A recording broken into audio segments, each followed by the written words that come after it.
In today's video, I am ranking every single Mario Kart game, and no, we are not counting the arcade or mobile ones.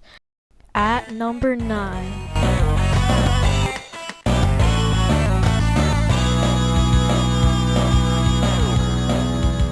Mario Kart Super Circuit. Where do I even start with this one? The graphics look rough, the controls are slippery, the drifting feels weird, and that screen? So tiny. I get that was the first handheld Mario Kart, but it didn't really do a great job of what handheld Mario Kart could be. Next one definitely did better. Well, this game was released 24 years ago, so maybe I'm a bit harsh, but still.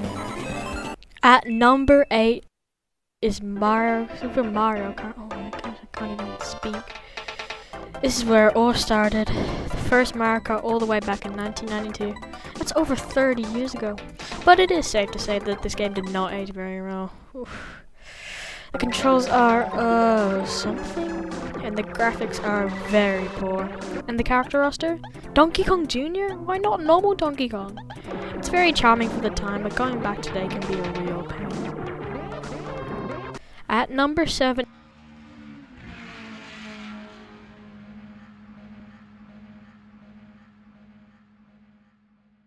is Mario Kart 64.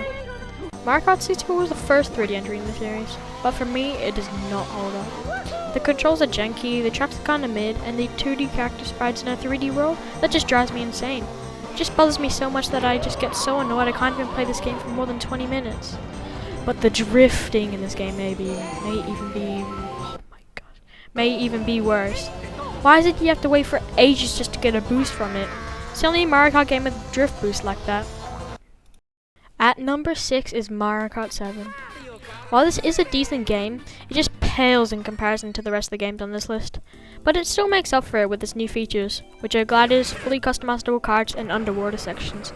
These things spice up the gameplay and make it not just another Mario Kart handheld game. A lot of these tracks are really repetitive and get boring really quickly. Compared to other games, the races felt really long. Maybe it's because I picked 100cc. I did that for all the other games, so I don't know. At number 5 is Mario Kart Double Dash. Oh, the GameCube. Kinda wish I'd bought more games since the prices are now massive. Mario Kart Double Dash is always one of my favorites, being one of the most innovative games in the whole series, well, in my opinion.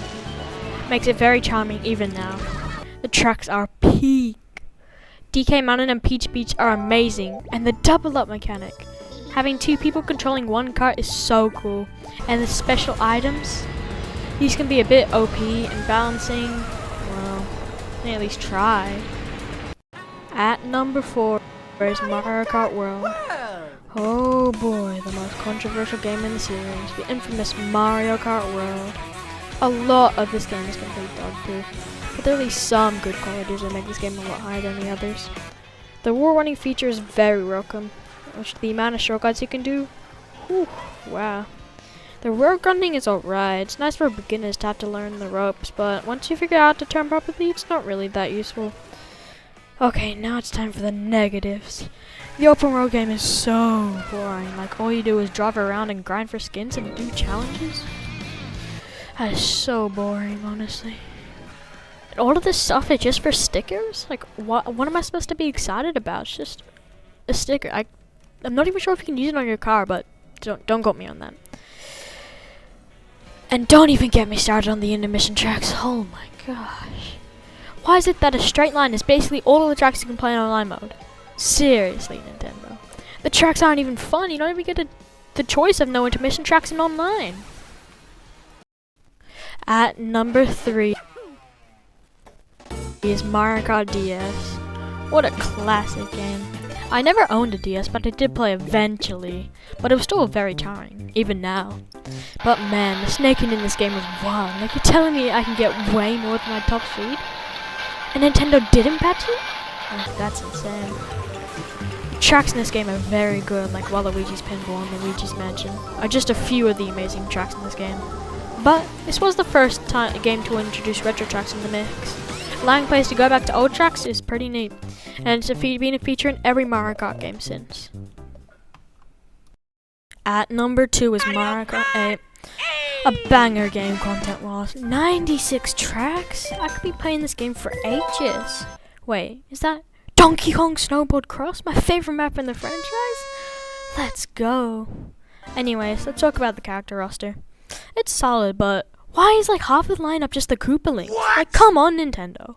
At least you got my boy Funky Kong in the game. Does this game look nice? Yes, especially on the Switch. This game looks so realistic. Even the retro tracks. And at number 1 is Mario Kart Wii. This game is a masterpiece, in my opinion. Now, I may be a tiny incy bit biased, but shut up, this is my video. This is one of the first video games I've ever played. Being on my first console, the Nintendo Wii, has shaped my childhood in an amazing way. Going to my grandpa's house and bringing the Wii to play on Coconut Mall with motion controls and him wanting to watch the TV to catch up on his old people show.